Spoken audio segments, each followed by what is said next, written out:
It's your boy Lucky Valley. We jump straight into it, man. Storybook recap. Y'all see, this video will be a little bit different. I'm gonna express myself on this. I know it's a blowout. I understand that, but if you ever play football and know the X and O's and not just that surface level stuff, that score that we had, it wasn't a lot to take from me personally. And you gonna see why, because a lot of people are like, oh, we blow them out. You guys should be happy. Nah, even Chris Ball and Dye sound off in interviews about playing down to their levels. Even though we blew them out by 41 points. That game was terrible.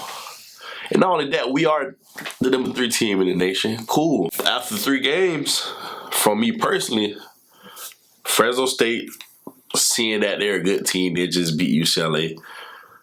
But still, I don't care. It's the Oregon way. I don't care. That game was like almost sloppy.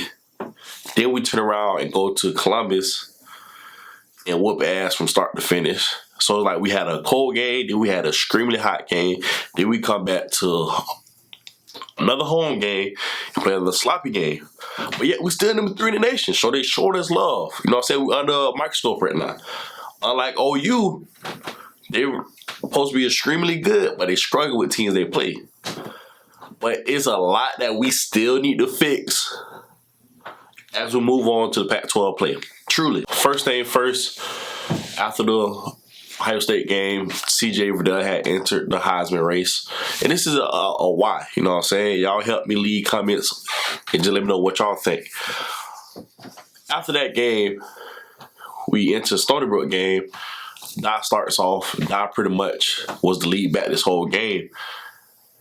And I asked myself, like, okay, cool. Like, maybe I'll be a selfish one if Verdell win the Heisman. That's an individual award. Maybe Chris Ball wanted to be a team collective thing. We win the national championship. Cool. But then I asked myself, nah, fuck that. Why not do both? Why not make sure Verdell gets what he needs to win that award, go off to the league, and we win the national championship? Why nitpicking? Oh, no, we don't want the best receiver award, this and that. Oh, we're not individuals on this team. Bro, why not?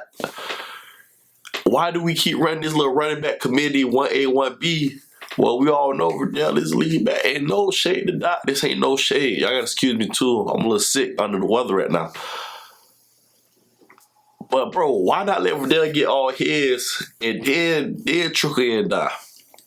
And my next thing, I'll save this later, but I'm gonna add it now. Why we don't see no younger back? Get like, we not talking about Stony Brook game. We talk about all the other games that probably leading forward. Why have we only seen Dye and Verdell? So I've been asking myself, like, okay, Stony Brook game, we see all the young backs. No, we have a stable of backs. We get to see them. Finally, cool. Stony Brook, cool. We get to see them in mop-up duty time. But yeah, we still didn't see Dollars. Dollars is hurt. So in my head, I'm like, these guys are healthy. There's nothing wrong though. Why they not at least get like 5 touches? 5. You look at Bama, the number 1 team in the country. They're running like 3 backs. They're running true freshman backs too. You look at Ohio State. Their starting running back now is a true freshman. Their backup running back is a redshirt freshman. You look at all the good teams in the country, they're running 3, sometimes 4 backs. At least get some carries. But you look at Oregon.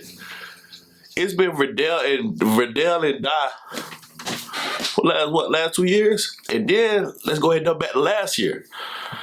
Cyrus Likio Habibi was getting carries too in certain situations. She came live against UW. Cool, great. But now that Cyrus is gone and we got way more backs.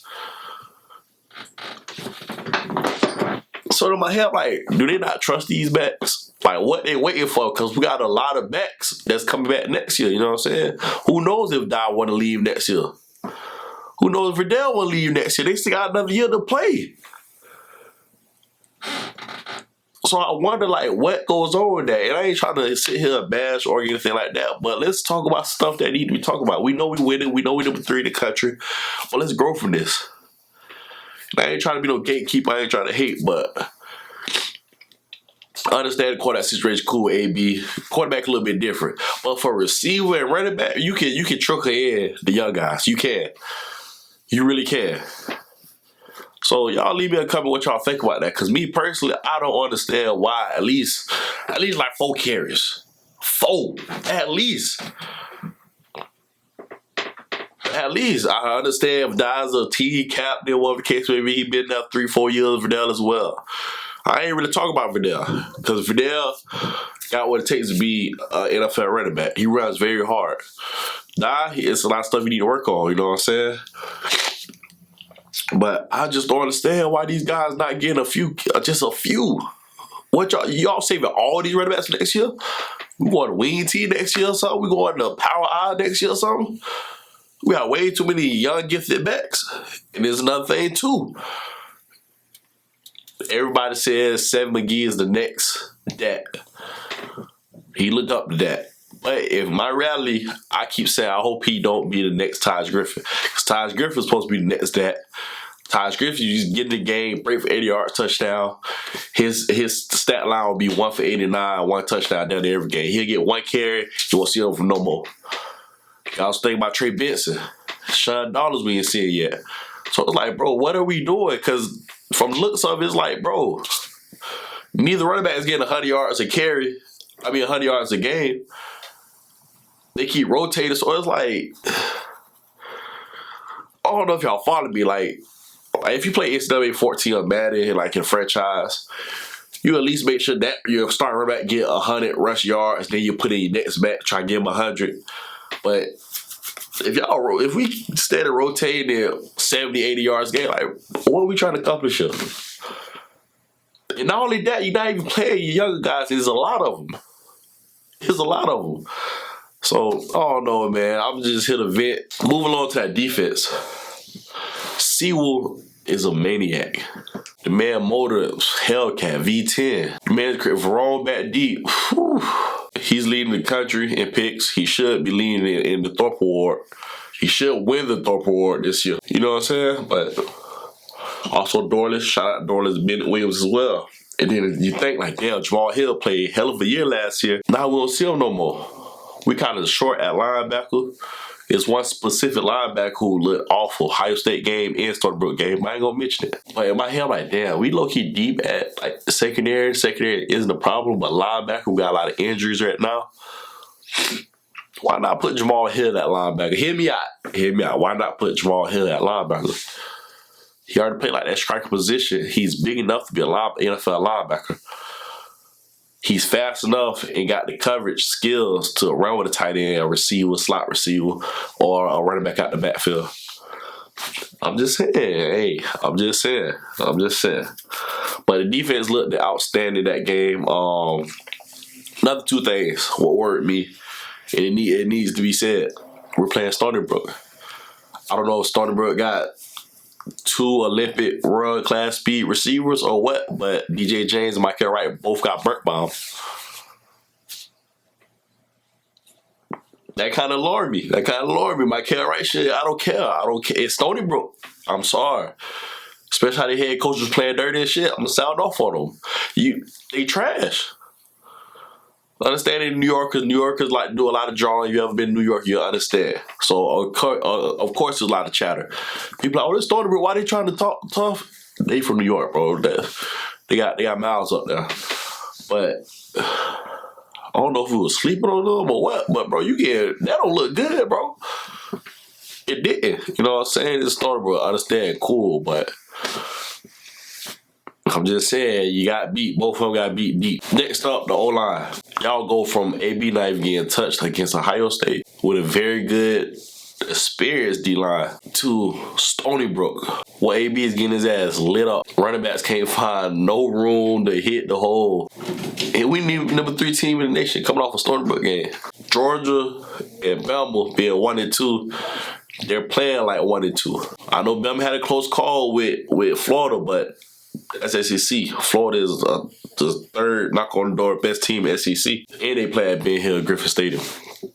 But for us, like, bro, playing Stony Brook, bro, they shouldn't even been able to breathe on AB or top. And now the media is saying Oregon is entering Pac-12 play. They're the only worthy team in Pac-12 if you think about playoffs. They're the only ranked team in the Pac-12.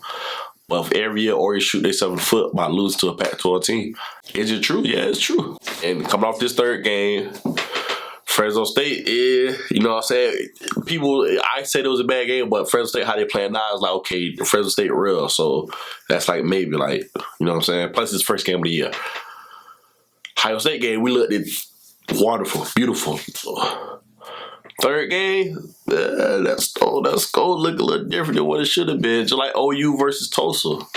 It was 41-20, but if you really watch that game, nah, it was close to what it really was into the like final minutes. Before we get out of here, the Youngings looked good. Ty looked damn good. What's yet to come for Butterfield and Ashford, especially Ashford, we don't know. What's yet to come for all the young backs, we don't know. We see some receivers getting in, trickling in. We see that once these older guys that have been in the program for a long time leave, we're good at receivers. Running back, we don't know yet. We don't know if that spot is reserved for Sean Dollars. Like they're waiting for Sean Dollars to come for he can get those 4-5 carries after Don Verdell. We don't know.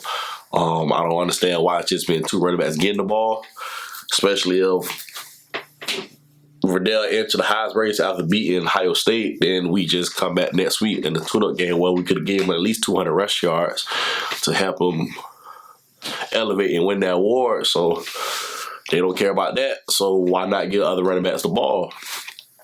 Okay, but all in all, we looked good in some aspects. The Youngins did look good. Tight ends look good. I don't know what's up with Spencer Webb. The world may never know. That's all I like about Chris Paul is a gift and a curse with him. Well, we don't be knowing. He don't like telling the fans anything, be there, anything like that. Anything serious. Makes sense though. You know what I'm saying? Your boy's Secret Service before taking coaching serious. But all in all, he gonna go to war for his players, and we saw that. We saw how he was spazzing on the head coach after Franklin had went down after that Thornton touchdown. They did start playing dirty. And if I was Phil Knight, Oregon, Cristobal, I get my money back. You know how you paid a smaller team to come play? Yeah. y'all get 50% this check because that what y'all was doing just awful. It was terrible. Shit need to happen. Shit need to switch up. We need to see some stuff moving forward. Cause it's go time now. It's Pac-12, baby. Let's send the message. Let's send the message to the world. Not only the Pac-12, but to the world. I'm Lucky Valley, man. Y'all stay tuned for the next video, man. Like, subscribe, leave a comment. Please hit that like button, man. Please hit that like button. Hit that sub button if you're not subscribed to me. I'm out.